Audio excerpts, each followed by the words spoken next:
As they were walking together through Galilee, Jesus told them, "The Son of Man is going to be betrayed, and people will have power over him. They will kill him, but on the third day he will rise again." The disciples were filled with sadness. When they arrived at Capernaum, those who were in charge of collecting the half-shekel temple tax came to Peter and asked him, "Your teacher does pay the half-shekel tax, doesn't he?" "Yes, of course," Peter replied. When he returned to where they were staying, Jesus anticipated the issue. "What do you think, Simon?" Jesus asked him, "Do the kings of this world collect their taxes and duties from their own sons or from others?" "From others," Peter replied. So Jesus told him, "In that case the sons are exempt. But to avoid giving offense to anyone, go to the lake and throw out a fishing line with a hook. Pull in the first fish you catch, and when you open its mouth there you'll find a stater coin. Take the coin and give it to them for both me and you."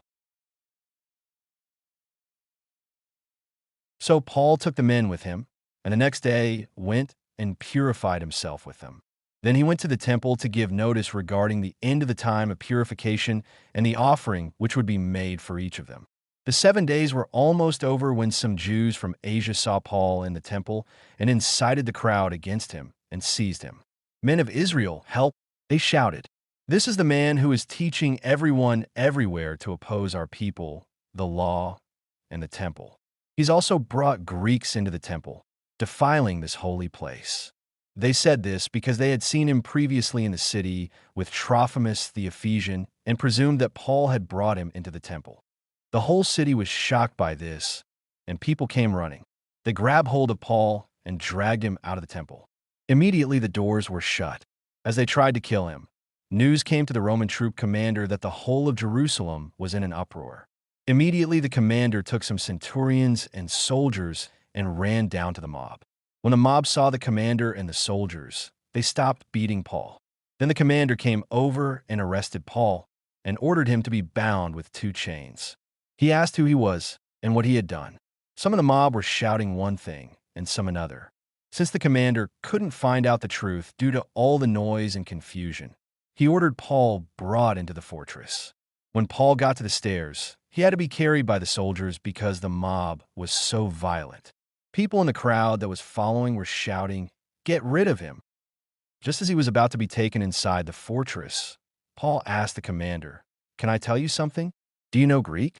Asked the commander, "Aren't you the Egyptian who recently incited a rebellion and led 4,000 assassins into the desert?" "I am a Jew, a citizen of Tarsus in Cilicia, an important city," Paul replied. "Please let me talk to the people." The commander gave Paul permission to speak. So Paul stood on the stairs and motioned for silence. When it was quiet, he spoke to them in Aramaic. For the music director, with stringed instruments, a psalm of David, concerning the time when the Ziphites came to Saul and told him, "David is hiding among us. God, because of your very nature, please save me. Vindicate me by your power. God, please hear my prayer. Listen to what I'm saying. For strangers are coming to attack me. Violent men who don't care about God are trying to kill me. But God helps me. The Lord saves my life. The evil my enemies have done will come back upon them. I depend on you to destroy them. I will happily offer a sacrifice to you. I will praise the kind of person you are, Lord, for you are good. For he has saved me from all my troubles, and I have seen those who hated me defeated. If you despise words of advice, you'll pay for it. But if you respect what you're told, you'll be rewarded. The teaching of the wise is like a fountain of life, so you can avoid the snares of death. Good sense earns appreciation, but the way of the unfaithful is hard. All wise people act intelligently, but stupid people demonstrate their stupidity. A bad messenger creates trouble, but a faithful representative brings healing. Poverty and disgrace come to those who ignore instruction, but those who accept correction are honored. It's nice to see a wish come true, but stupid people hate to turn away from evil to achieve this. Don't make yourselves idols anywhere in your land and bow down to worship them, whether they are images or sacred pillars or stone sculptures. For I am the Lord your God. Keep my Sabbaths and show respect for my sanctuary. I am the Lord. If you follow my rules and keep my regulations, I will make sure it rains at the right time, so that the ground will grow good crops and the fruit trees will be productive. Your time of threshing will last right up to the grape harvest, and the grape harvest until the time you have to sow again. You will have more than enough to eat, and you will live in safety in your land. I will make sure your land is at peace. You will be able to sleep without being afraid of anything. I will get rid of dangerous animals from the land, and you will not suffer from any violent enemy attacks. You will chase your enemies and kill them with the sword. 5 of you will kill 100, and 100 of you will kill 10,000. You will destroy your enemies. I will come to help you, so you will reproduce and increase in numbers, and I will confirm my agreement with you. You'll still be eating your old stock of grain when you need to get rid of it, so you can store the new grain. I will come and live with you.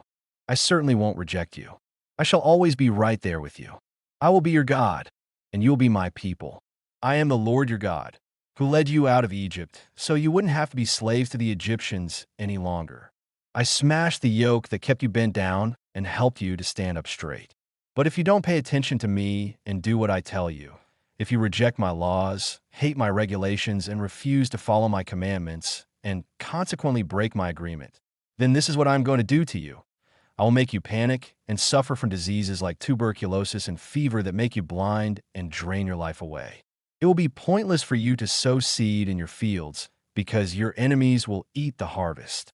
I will turn against you, and you'll be defeated by your enemies. People who hate you will rule over you, and you'll run away even when there's no one chasing you. If after all this you still refuse to obey me, I will move to punishing you 7 times over for your sins. I will break your self-reliant strength you're so proud of, and make your sky hard as iron and your land hard as bronze. Your strength will be completely wasted because your land won't produce crops and your trees won't produce fruit. If you go on opposing me and refusing to do what I tell you, I will make your punishments 7 times worse, based on your sins. I will send wild animals to kill your children, wipe out your livestock, and make you so few in number that there won't be anyone on your roads. However, if in spite of all this correction you still don't change but go on opposing me, then I will take action against you. I will punish you 7 times over for your sins. I will send enemies with swords to attack you in retaliation for breaking the agreement. Even though you retreat into your towns for defense, I will plague you with disease, and you will be handed over to your enemies. I will send a famine so bread is in short supply. 1 oven will serve the needs of 10 women baking bread. It will be distributed by weight so that you'll eat but won't have enough. However, if in spite of all this you don't obey me, but go on opposing me, then I will take action against you in a rage of fury, and I will punish you myself 7 times over for your sins. You will eat the bodies of your own sons and daughters. I will destroy your high places of worship, smash your altars of incense, and pile up your dead bodies on what remains of your idols, which also have no life at all. I will really despise you. I will demolish your towns and destroy your pagan sanctuaries, and I will refuse to accept your sacrifices. I will devastate your land myself, so that your enemies who come and live in it will be horrified at what has happened. I'm going to scatter you among the nations. You will be chased out by armies with swords as your land is ruined and your towns are destroyed. At least then the land will be able to enjoy its Sabbaths all the time it's abandoned while you are in exile in the land of your enemies. The land will finally be able to rest and enjoy its Sabbaths. The whole time it's abandoned, the land will observe the Sabbaths of rest that it wasn't able to do while you were living there.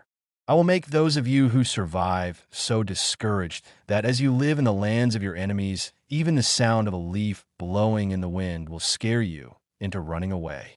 You'll run away like you're being chased by someone with a sword and fall down even though no one is after you. You'll trip over each other as you run away from the attack, even though no one's there. You'll have no power to resist your enemies. You'll die in exile and you'll be buried in a foreign country. Those of you who do manage to survive in the countries of your enemies will wither away because of their guilt, decaying as they share the sins of their fathers. They need to confess their sins and those of their fathers, acting in such an unfaithful way towards me, opposing me. Because of this, I took action against them and exiled them in the countries of their enemies. However, if they humbly give up their stubborn attitude and accept their punishment for their sins, then I will fulfill the agreement I made with Jacob, Isaac, and Abraham, and I will not forget my promise about the land. For the land will be left empty by them, and will enjoy its Sabbaths being abandoned. They will pay for their sins, because they rejected my rules and regulations. But despite all this, even while they are living in the land of their enemies, I will not reject or hate them so much as to destroy them and break my agreement with them, because I am the Lord their God. Because of them, I will renew the agreement I made with their fathers, those I led out of Egypt as the other nations watched, in order that I might be their God. I am the Lord. These are the rules, regulations, and laws that the Lord set up between himself and the Israelites through Moses on Mount Sinai.